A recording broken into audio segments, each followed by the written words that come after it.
既然你不愿意先成为朕的女人，不愿意改变你的装束，那朕就为你变成寒部男儿。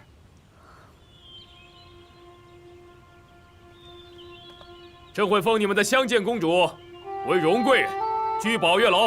皇上万岁万岁！荣贵人大喜大喜啊！或许你是真的爱惜我，可也在要挟我。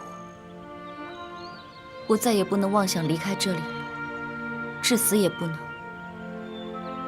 对不对？皇上，这宝月楼的风光，臣妾等已经鉴赏过了，臣妾先告退了。皇上，那臣妾等也就先告退了。臣妾告退。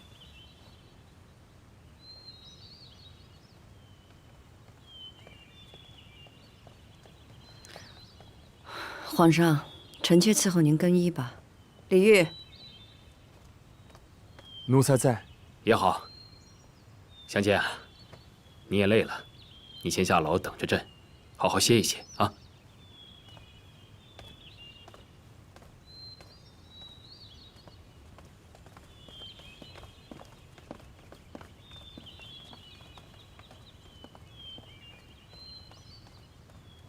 香见好好活了下来，也终于肯留下了。如意啊，朕要谢你啊。皇上得偿所愿，臣妾恭喜皇上。还请皇上更衣吧。朕并不觉得穿着寒部袍服有何不妥啊。朕是天下人的天子吧，着自己子民的衣服，不论哪个部族都很妥当。下去吧。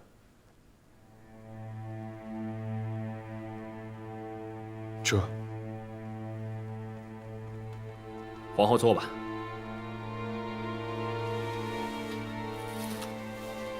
皇上，满蒙联姻多年，关系最为密切，也不见哪朝天子穿了蒙古的袍服。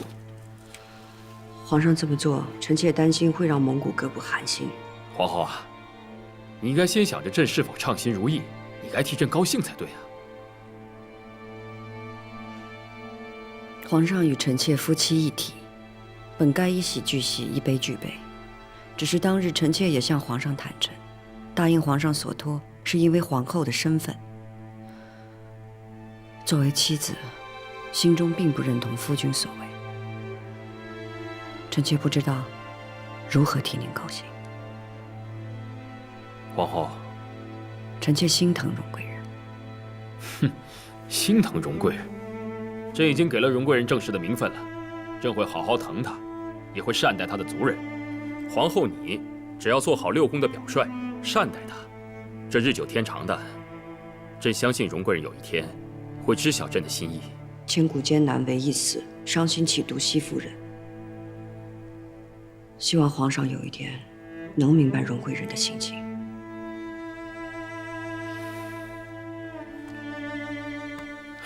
如意，你说的，朕何尝不懂呢？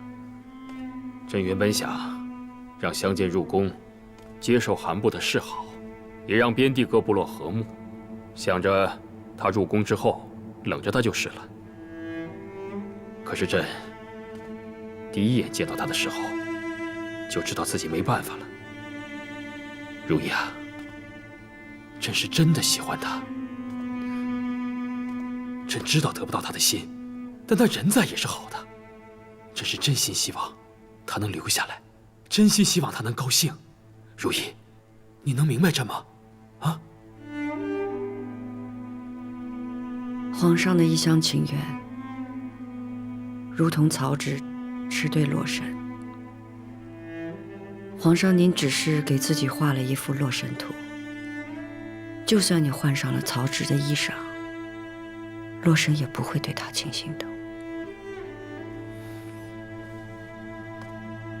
你讽刺朕啊，如意。朕以为同你说这些，你会明白的。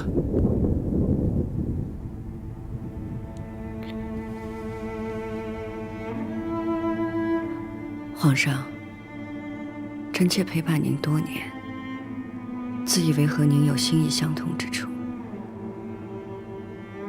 可自从相见入宫，皇上自己封魔至此，臣妾是真的不能明白的。皇上，您就当臣妾不懂您，臣妾的话也白说了吧。臣妾告退。如意，如意，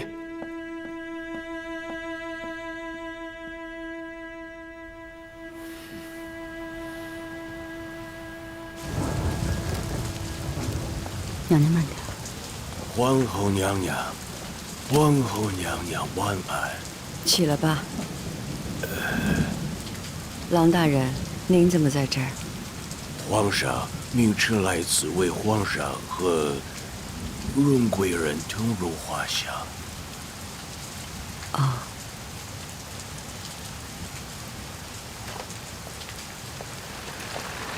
林大人，去送一送皇后娘娘。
太后，您知道今夜是谁侍寝吗？还能有什么新鲜事儿啊？是荣贵人韩氏。皇帝总算给他名分了，只给了贵人，没给嫔位或妃位，已经是给六宫的嫔妃们面子了。什么面子呀？皇帝的心性越来越固执了，无人改变得了。如今荣贵人都侍寝了，一旦玉玺生子，后宫整个都要翻天了。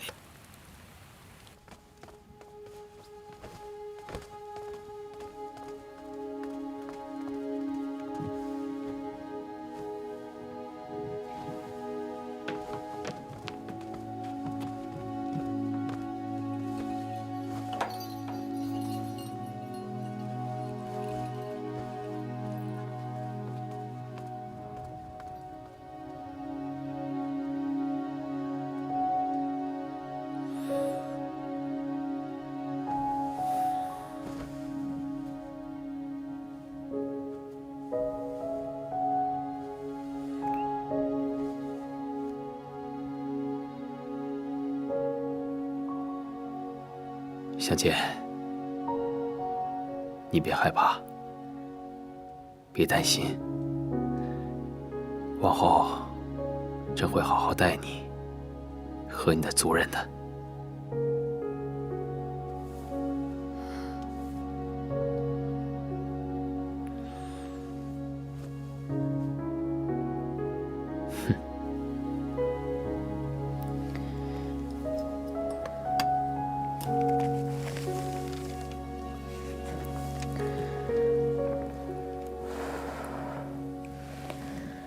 主的话上，皇上终于有笑脸了。从未见过皇上如此高兴的样子。只为了得到荣贵人，皇上是高兴了，其他人呢？主呢？您高兴吗？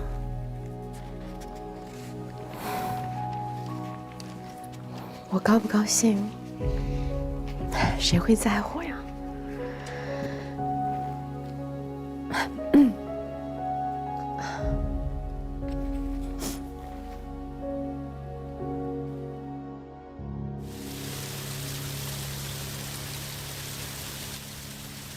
姐姐怎么又消瘦了？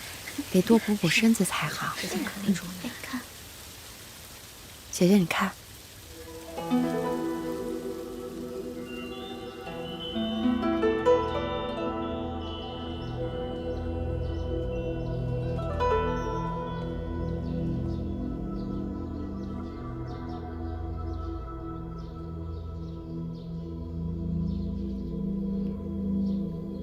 怎么这才没装扮？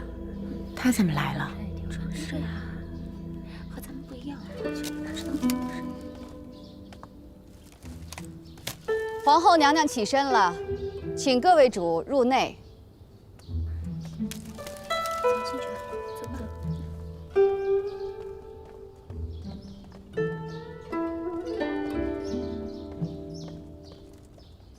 事已至此，不管之前发生过什么，如今同为嫔妃，就该彼此和睦。荣贵人出生在边地，与咱们满汉蒙的规矩不大相同，咱们更该互相包容一些。臣妾明白。荣贵人，纯惠皇贵妃已经过世了，在后宫中有什么不明白的，你大可以去问于妃。她在妃位中资历最深。是。臣妾有些话，正想与皇后娘娘单独说说。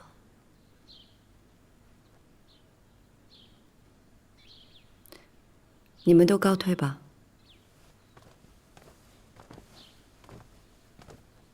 臣妾告退。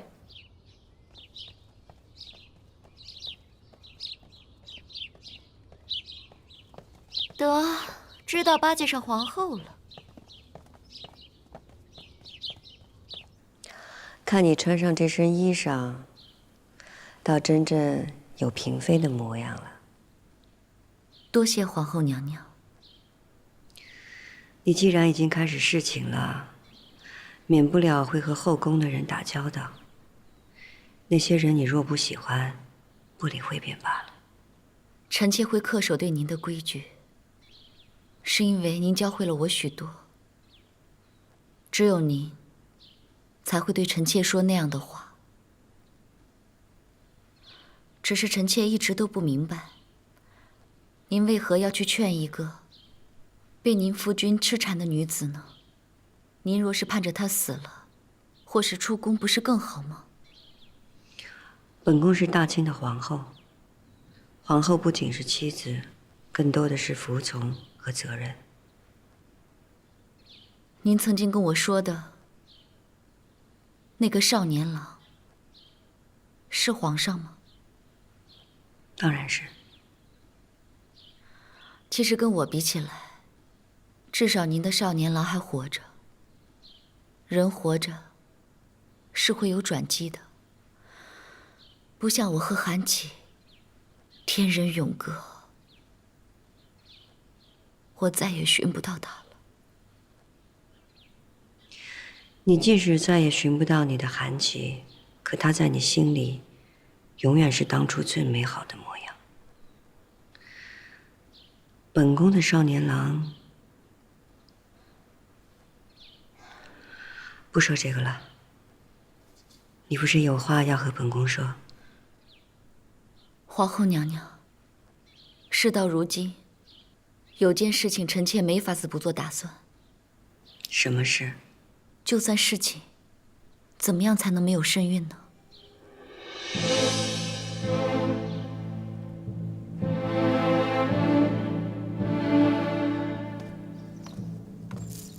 哟，皇上，您是人逢喜事精神爽啊！别胡乱恭维，荣贵人今日可好啊？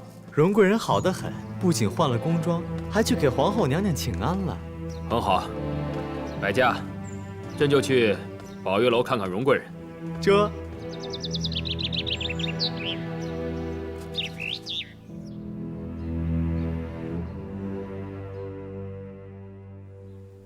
皇上这些日子，除了和大臣们议事，就待在宝月楼是不出来了。皇上这么宠荣贵人，他别是有什么旁门左道的法子吧？你是说皇上着了旁门左道的法子？皇后娘娘，臣妾不是这个意思，只是臣妾觉得，自打荣贵人进宫，这宫里也有点太不成规矩了。怎么不成规矩了？宫里的哪条宫规说皇上不准只翻一个嫔妃的牌子了？可是皇上也要注意自己的身子啊。咱们若是要劝，自然是为了皇上的龙体。可现在，有谁劝得了呢？若要说关心皇上，谁比得过太后？这件事太后尚未开过口，咱们还是稍安勿躁吧。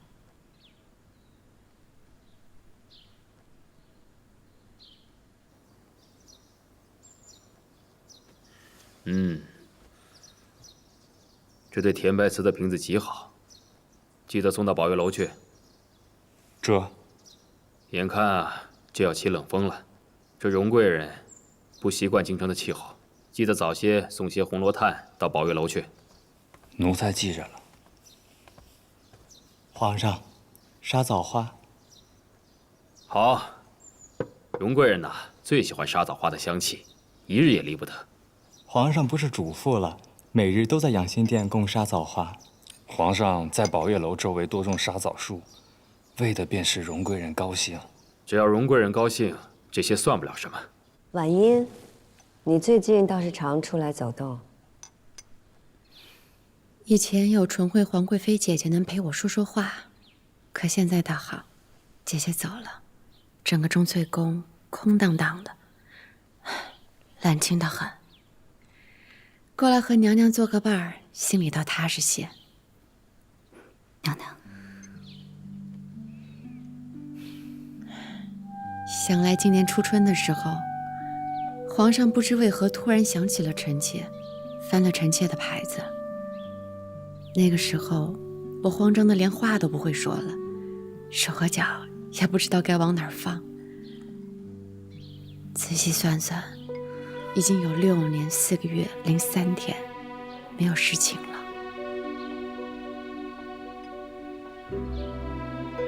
是宫里的女人，终有这么一天的。秋凉时节说这种话，真让人灰心。红颜未老恩先断，血以熏笼做道明，谁都逃不过呀。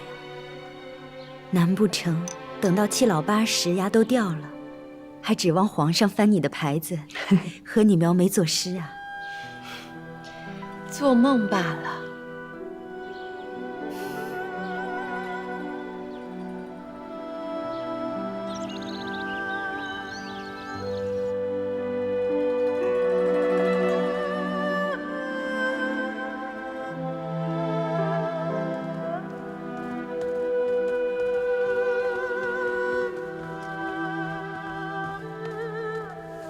主儿，皇上差人送来了您和皇上的画像。收起来，藏到后头的格子里，再不许拿出来。是。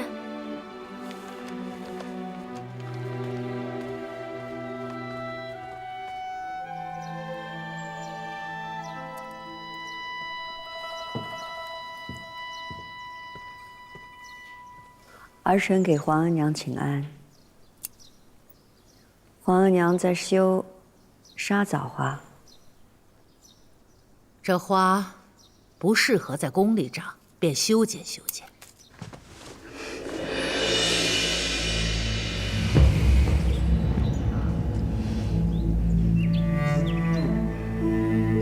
我夫君他他有癫狂之症，发作起来便谁也不是，还经常暴打我与文姬。我实在不想眼睁睁地看着文姬被他打死，才离家出走的。路上，我还遇到了劫匪，幸好杨大哥救了我们。后来，文姬新伤旧伤一并发作，是杨大哥帮我照顾了文姬一夜，才救回了她的性命。所以文姬格外喜欢杨大哥，才会叫他父亲的。